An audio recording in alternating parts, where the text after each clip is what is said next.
안녕하세요. 뉴스반장입니다. 검찰의 보복의 끝은 어디일까요? 이들은 자신들의 부당한 정치 공작과 수사를 통해 사건을 재단하고 기소권을 제멋대로 휘두르며 정치에 관여해 현 정권을 흔들어댔는데요. 이 모든 건 검찰개혁을 막기 위한 그들의 몸부림이자 자구책이었습니다. 하지만 시대정신과 역사의 흐름은 그들 뜻대로 되지 않았는데요. 그런 강력한 저항에도 불구하고 검찰개혁은 이제 마무리 단계로 접어들고 있습니다. 하지만 그 과정에서 어떤 누구라도 여기에 걸림돌이나 방해물이 된다면 가차없이 무소불위의 검찰 권력을 휘둘러댔는데요. 지금도 그들의 뒤끝장렬 복수국은 현재 진행 중입니다. 지난해 총선을 앞두고 조국 전 장관 아들의 인턴 의혹과 관련해 허위 사실을 공표한 혐의로 재판에 넘겨진 최강욱 열린민주당 대표에 대해서 검찰이 당선 무효형에 해당하는 벌금 300만 원을 구형했습니다. 검찰은 최 대표가 이미 허위 인턴 확인서로 대학원 입시 업무를 방해한 혐의로 1심에서 의원직 상실형을 받았는데도 법원 판결을 비난하며 반성하지 않고 있다고 주장했습니다. 이에 최 대표는 최후 진술에서 개인이 아니라 정당 득표율로 당락이 결정되는 비례대표 선거에서 당선 목적으로 허위 사실을 공표했다는 검찰 주장 자체가 말이 되지 않는다면서 재판부의 현명한 판단을 기대한다고 말했습니다. 검찰이 조국 전 법무부 장관 아들에게 허위 인턴 확인서를 발급해주고 지난해 총선 기간 실제 인턴을 했다는 취지로 말해 허위 사실을 공표한 혐의를 받는 최강욱 열린민주당 대표에게 벌금 300만 원을 구형했습니다. 공직선거법 위반으로 벌금 100만 원 이상의 형이 확정되면 의원직을 잃게 되는데요. 없는 사실도 만들어내 끝까지 복수하고 있는 겁니다. 만에 하나 설령 허위 인턴 확인서를 발급해 줬다 해도 벌금 300만 원이라는 구형은 상식을 벗어난 징벌에 해당하는 처벌로 검찰의 초법적 법 집행을 넘어선 보복 구형으로밖에는 볼 수가 없는데요. 대체 무슨 정신으로 이런 구형을 내린 걸까요? 목적은 의원직 상실이겠죠.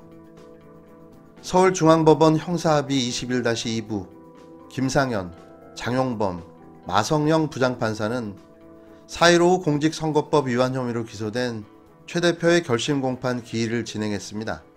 이날 검찰은 허위사실 공표죄는 민의를 왜곡할 수 있는 중대 범죄라며 왜곡된 허위사실로 유권자에게 잘못된 내용을 전달해 호도할 경우 중하게 처벌해야 한다고 주장했는데요. 이에 잘못을 뉘우치지 않고 업무방해죄로 의원직 상실형이 나온 법원 판결을 비난한 것을 보면 개선의 정의도 없다며 인터넷 방송을 타고 불특정 유권자에게 전파된 점을 고려하면 중환형을 선고해야 한다고 강조했습니다. 최후 진술에서 최 대표는 의도적으로 허위사실을 계획하고 진행한 자들과 자리를 만들어 공표한 것이 검찰이 원하는 시나리오였지만 사실은 전혀 그렇지 않다라며 동일한 사안을 두고 업무방해뿐만 아니라 선거법 위반 혐의로 기소됐다고 말했습니다. 최 대표는 재판 과정에서 검찰의 공소권 남용이라는 취지의 주장을 펼쳤으나 검찰은 고발장 접수에 따라 수사해 기소한 사건이라며 불법 행위는 평등의 대상이 아니다. 저 사람도 훔쳤는데 나만 처벌하느냐 해도 본인의 잘못이 없어지는 것이 아니라고 반박했는데요. 또 최 대표 측은 이재명 경기도지사가 공직선거법상 허위사실 공표 혐의 등으로 기소된 뒤 무죄 확정을 받은 사례를 언급하며 진행자의 질문에 답하는 과정에서 불가피하게 언급해 처벌할 수 없다고 주장했습니다. 검찰은 토론 과정에서 모든 정치적 표현에 대해 법적 책임을 부담하며 활발한 토론이 이루어지기 어렵다며 이번 사건과 같이 토론회가 아닌 곳에서의 발언에 대해선 적용하기 어렵다고 말했는데요. 검찰의 어거지 주장과 논리에 할 말을 잃고 말았습니다. 이래서 수사권과 기소권을 분리하고 기소청으로 만들어야 하는 거죠. 이들은 자신들의 목적을 위해서라면 수단과 방법을 가리지 않는 거죠. 재판부는 다음 달 8일 오전 10시 최 대표에 대한 선고를 진행하는데요. 최 대표는 재판이 끝난 후 기자들과 만나 이런 말 같지 않은 어이없는 사건을 통해서 정치검찰의 민낯이 드러난 걸 다행스럽게 생각한다며 윤석열이라는 분은 검찰청장에 큰 공로가 있는 분이라고 다시 한번 인정하지 않을 수 없다고 일갈했습니다. 최 대표는 2017년 10월 조 전 장관의 아들이 자신의 법무법인에서 인턴으로 일했다는 확인서를 허위로 써주고 지난해 4.15 총선 운동 기간 중 인턴 활동을 실제 했다는 취지로 말해 허위사실 공표 혐의로 기소됐는데요. 지난 1월 최 대표는 조 전 장관 아들에게 허위 인턴 증명서를 발급해준 혐의로 1심에서 징역 8개월에 집행유예 2년을 선고받았습니다. 하나마나한 재판으로 자신들의 수명을 단축하고 있는 검찰. 이제 곧 해체될 그들의 몸부림이 애잔하게 느껴집니다. 지금 반도체의 수급 상황, 미국에 대한 투자, 이런 것들을 봤을 때 이재용 부회장에 대한 사면 필요성이 강력히 존재하고 있는 거 아닌가 생각을 합니다. 네. 코로나 상황에서 경제도 매우 불안하고 반도체 위기를 온 국민이 좀 이렇게 극복하기 위해서 우리 이재용 부회장에 대한 사면 필요성, 국민들도 요구하고 있고, 하여튼 이제 정부가 좀 적극적으로 고민해야 되지 않을까 생각을 하고 있습니다. 예. 박범계 법무부 장관이나 황희 문체부 장관은 검토한 적도 없고 부정적인 입장을 밝혔습니다만 의원님은 지금 상황에서는 이재용 부회장에 대한 사면이 좀 필요하다 이렇게 이제 바라보시는 거네요. 저는 좀 사면 필요성이 조금 있는 정도가 아니고 아주 강력히 존재하고 있다 이렇게 생각하고 있습니다. 지금 들으신 이 믿기 힘든 이재용 사면 발언은 더불어민주당 이원흑 의원의 발언인데요. 국힘당이나 재계 또는 종교단체, 보수 언론들이 해도 어처구니 없는 주장을 현직 여당 의원이 아무렇지도 않게 하고 있는데요. 이 무슨 망언인가요?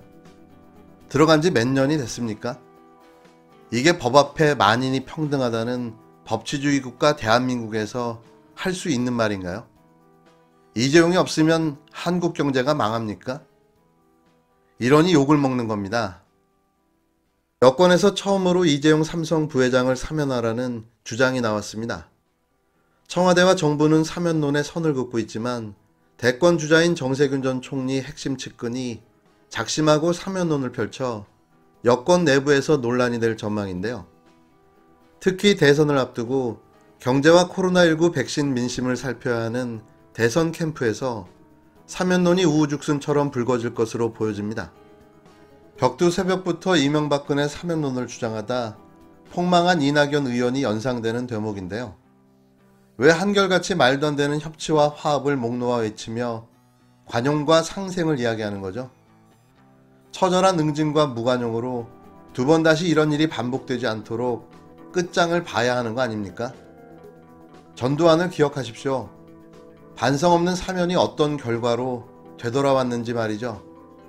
정세균 캠프의 핵심인 더불어민주당 이원흑 의원은 4일 BBS 라디오 박경수의 아침 저널과의 인터뷰에서 반도체 수급 상황과 미국에 대한 투자 등을 볼 때 이 부회장의 사면 필요성이 조금 있는 정도가 아니라 아주 강력히 존재한다고 강조했습니다. 이 의원뿐만 아니라 전 총리의 최측근 의원들 중 상당수가 공감대를 이루고 있는 것으로 전해졌는데요. 다만 이 의원은 캠프에서 논의된 것이 아니며 개인적인 생각이라고 해명했습니다. 전 총리는 대기업 출신이어서 캠프 역시 친기업 마인드가 강한 것으로 알려졌는데요. 종부세 부과 기준 완화에도 가장 적극적입니다. 이 의원의 주장이 전해지자 민주당은 술렁거렸는데요. 지도부의 한 관계자는 전부 이 의원 개인 의견이다. 당이 검토 여부 등을 코멘트할 것은 없다고 선을 그었습니다. 아직도 수박인지 호박인지 모를 박들이 주변에 뒹굴러 다니고 있습니다. 이래서 다시 정권을 잡을 수 있을까요? 강력한 개혁만이 답입니다.